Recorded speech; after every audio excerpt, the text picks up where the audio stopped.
Bill Hatch was, was the head of the music at Desilu, and Star Trek was a Desilu production.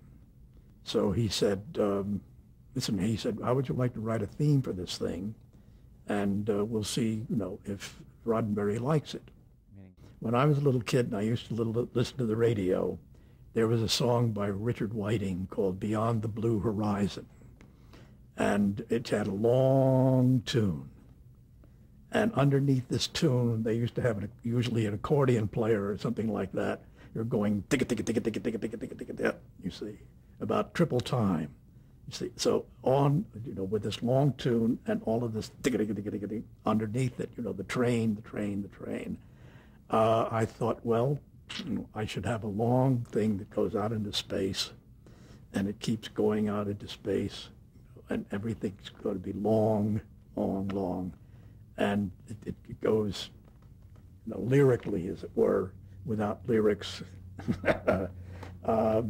over a fast-moving accompaniment, and that's it. Well, I did it in a week, and between working at Fox, and I don't know, there must have been about a half an hour of music at least in it.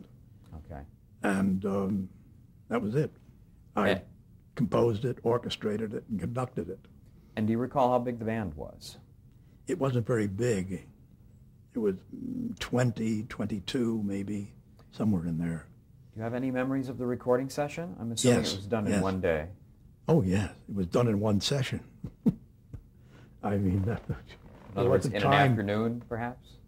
The morning and an afternoon, Okay. sort of 10 to 1 or 2 to 5 or something like that. What do you recall about the recording session?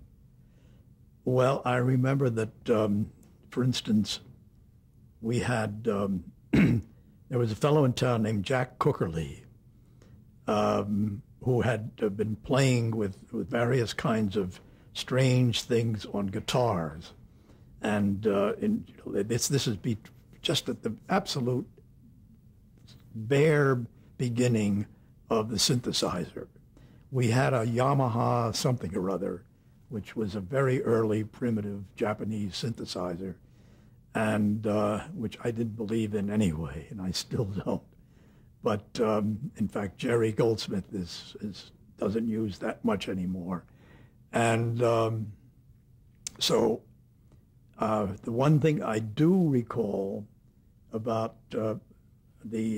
what happened after the session was over was I went into the booth and we were all sitting around and they were talking about the fact that they had not been able to get the proper kind of sound for the spaceship going across the screen as, in the beginning, the main title. And so I said, well, what's the matter? And they said, well, we've tried electronic things and we've tried this and that. I said, look, you can't, it won't cost you anything. Give me a microphone and give me the picture. So I went out on the stage and watched the screen. And as it went by, there was the microphone. I just went, and that's what they used. So you're the sound effect of the Enterprise whooshing by in space. That's what they told me.